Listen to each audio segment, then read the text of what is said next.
On est toujours ensemble sur Médian TV. Omar Baldé vient de me rejoindre sur ce plateau. Bonjour Omar. Bonjour Pape Cheikh. Alors aujourd'hui c'est une journée spéciale. L'invité de la rédaction sera tout aussi spécial. Vous nous parlez aujourd'hui de la journée mondiale de l'enfance. Effectivement Pape Cheikh, journée mondiale de l'enfance qui est célébrée partout dans le monde et aussi au Maroc. Donc on fait la situation aujourd'hui ici au Maroc. On dirait que vous êtes un peu nostalgique. Qui n'est pas nostalgique de l'enfance, Pape Cheikh Diouf? Et c'est parti et on en parle tout de suite pour l'inviter.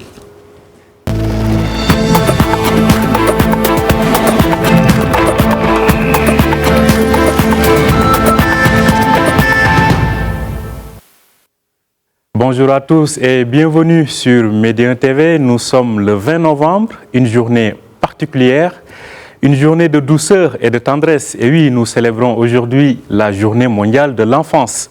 Partout dans le monde, on fait le point sur la situation des tout-petits. Cette année, le coronavirus a emporté la vie de beaucoup d'adultes. Mais la pandémie n'épargne pas les enfants. Ces enfants manifestent moins de symptômes physiques, certes, mais leur fragilité s'est exacerbée avec ce coronavirus. Notamment les enfants en situation de handicap, les enfants privés de cadre familial ou encore les enfants des migrants.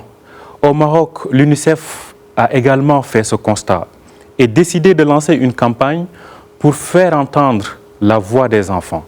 Nous en parlons ce matin avec la représentante de l'UNICEF au Maroc, Giovanna Barberis. Elle est avec nous par téléphone en direct depuis Rabat. Bonjour Giovanna. Bonjour tout le monde. Merci. C'est un plaisir d'être avec vous ce matin. Merci d'accepter notre invitation. Le plaisir est partagé. On le disait donc, une journée spéciale et une campagne aussi spéciale qui est lancée ici au Maroc. Une campagne dénommée « Des visages et des histoires ». Alors, pourquoi cette campagne? Merci encore pour cette opportunité. Et effectivement, vous l'avez bien dit, aujourd'hui c'est une journée spéciale. Nous célébrons la journée mondiale de l'enfance. Une célébration cette année malheureusement marquée par un contexte assez particulier, dominé par la crise Covid. L'UNICEF ici au Maroc, à cette occasion, comme vous l'avez déjà mentionné, a lance une campagne pour donner la voix aux enfants plus vulnérables, pour qu'ils plaident eux-mêmes directement la protection de leurs droits.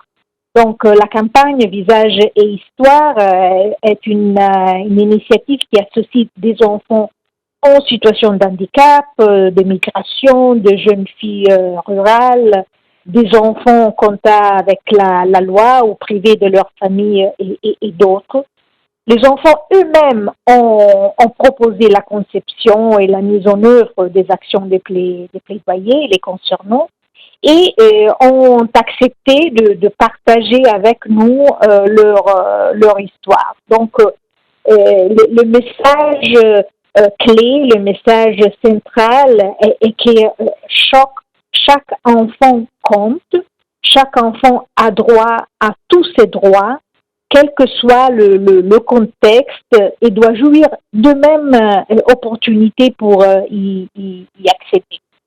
Et la campagne est accompagnée également par deux jeunes qui ont été récemment nommés par l'UNICEF défenseurs des droits des enfants, Mariam Amjoun et Chef Omar, et qui se sont toujours distingués pour leur engagement, leur passion dans la promotion des droits des enfants, surtout les plus vulnérables, et qui déjà dans le passé se sont associés à des initiatives de l'UNICEF qui visent à promouvoir la participation et l'engagement des enfants. Donc, on est vraiment très ravis d'avoir ces deux jeunes eux-mêmes être assez actifs dans la défense des droits des enfants.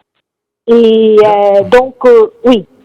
Oui, donc cette campagne se déroule jusqu'au 10 décembre prochain. Comment va-t-elle s'atteler sur le terrain? La campagne sera surtout diffusée sur les médias et les réseaux sociaux. D'accord. La campagne et la journée, la célébration, comment dire, de la commémoration de la signature de la Convention est toujours, encore une fois, une opportunité pour mobiliser l'attention du public autour des droits de l'enfant, solliciter plus de progrès dans la réalisation des droits. Donc, la campagne, certainement, va pouvoir, surtout cette année, pouvoir mobiliser certainement beaucoup d'intérêt, parce qu'encore, comme je l'ai dit, sont les enfants même qui parlent, sont les enfants même qui vont réellement exprimer et partager leurs idées, opinions et rêves pour un futur meilleur.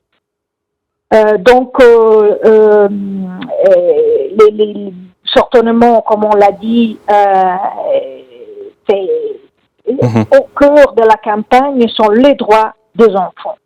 Les droits des enfants. Et donc, une possibilité réellement pour écouter les enfants, les associer à la prise des décisions. Et ça devient encore plus important cette année parce que les enfants, les jeunes sont parmi les plus touchés. C'est vrai qu'à chaque fois, on pense que, et un peu dans le monde entier, un peu partout, non, il y a eu cette perception que peut-être les enfants n'étaient pas assez touchés par la maladie, mais en réalité, les enfants, les jeunes et surtout les plus vulnérables ont été beaucoup touchés. Mais justement, Giovanna Barbaris, aujourd'hui, quel est l'impact du coronavirus sur les enfants, justement? On l'a dit tout à l'heure, partout dans le monde, on dit que les enfants sont moins concernés par la maladie quand il s'agit de développer des symptômes. Mais quelles sont les conséquences sur la vie des enfants? Bien sûr, bien sûr. Non, un impact énorme sur le bien-être des enfants. Le fait que peut-être ils n'ont pas été assez touchés par la maladie, et ce n'est pas que la pointe visible de l'iceberg, les perturbations des principaux services de santé, de l'éducation, l'augmentation des taux de pauvreté constitue vraiment la plus grande menace pour les enfants.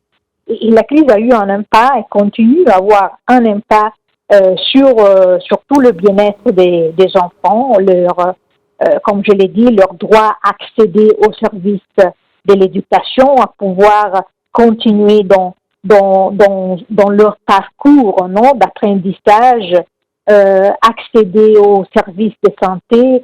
Et parfois, ils ont été exposés même à différentes formes de violence. Et tout ça, c'est vraiment une menace à toute une génération d'enfants. L'impact a été à niveau global. On ne parle pas seulement du Maroc.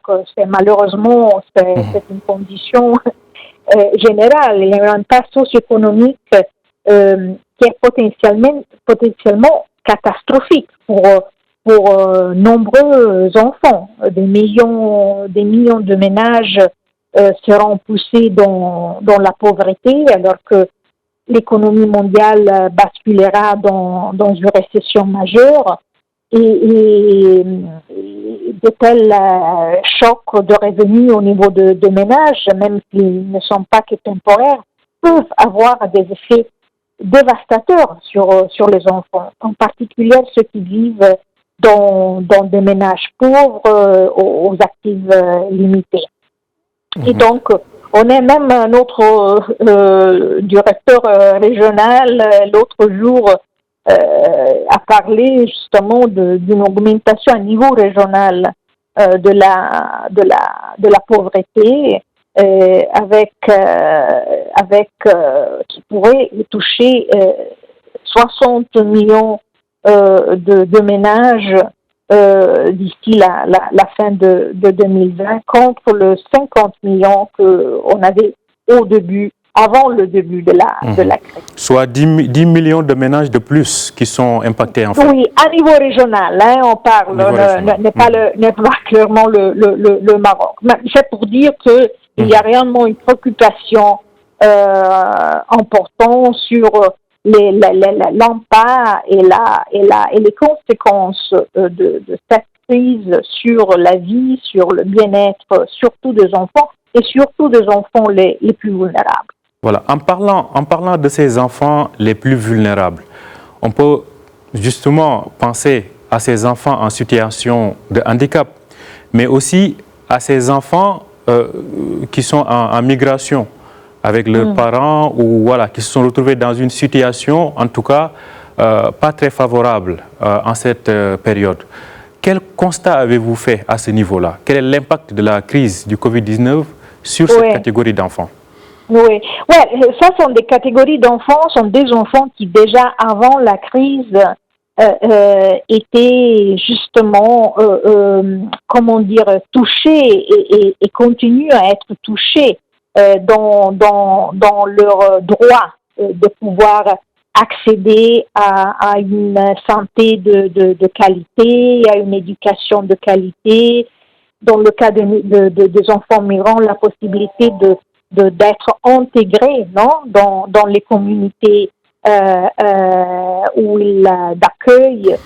Et donc, des enfants qui déjà étaient extrêmement vulnérables dans la réalisation de leurs droits. Donc, une crise comme celle d'aujourd'hui, avec un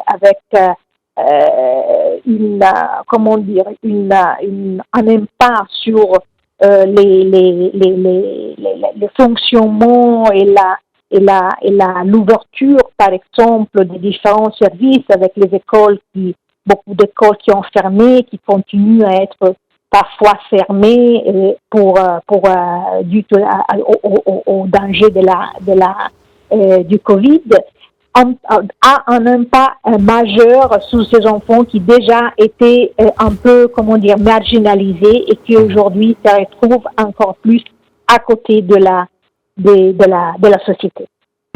Justement, tout ceci nous conduit à évoquer le droit des enfants, l'état du droit des enfants. Et à ce niveau-là, où est-ce qu'on en est globalement? Comment vous jugez la situation?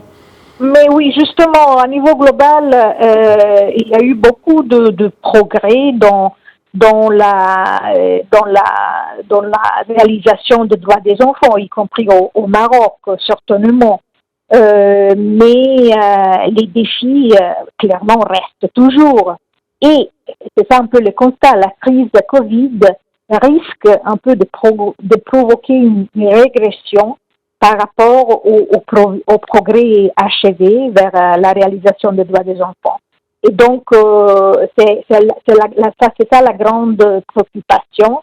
Il y a eu un progrès, il y a des avancées importantes ici au Maroc par rapport à l'éducation, par rapport à tous les indicateurs liés à l'enfance, l'éducation, la santé, la protection.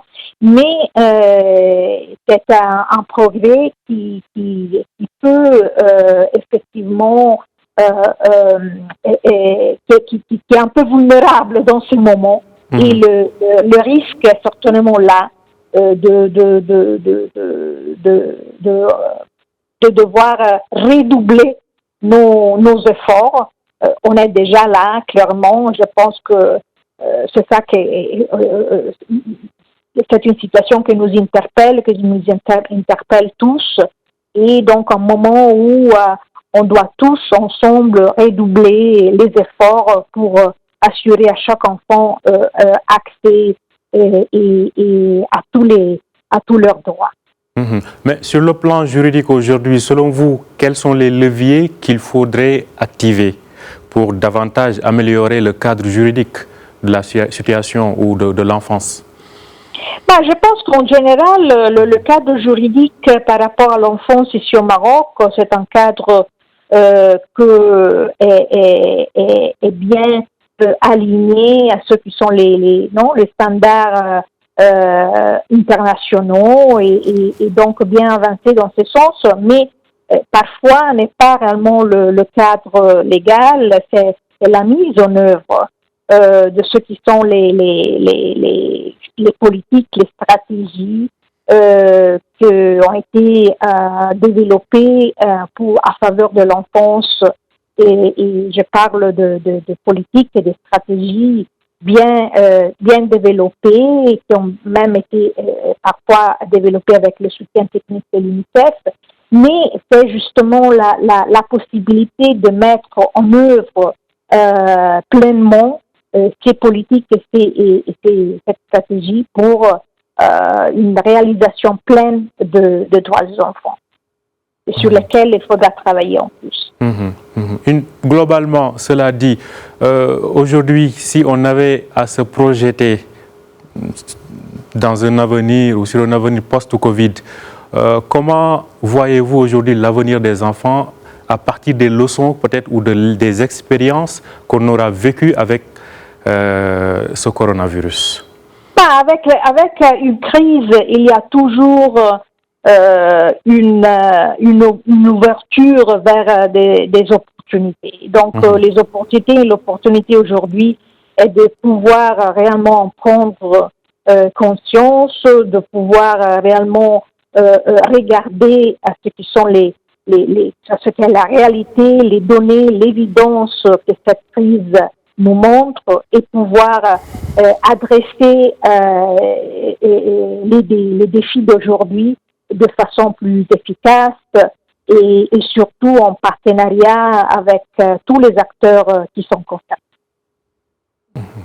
Merci beaucoup, Madame Giovanna Barberis. Je rappelle que vous êtes la représentante de l'UNICEF au Maroc. On parlait aujourd'hui donc du droit des enfants dans un contexte de Covid-19. Des enfants, comme on l'a dit, qui certainement ne sont pas les premières victimes du Covid, mais quand même dont la vie est très impactée par ce Covid. Merci d'avoir été avec nous donc, sur Médien TV, Madame Giovanna. Et aussi, merci à nos chers téléspectateurs et très bonne suite de programmes sur Médien TV.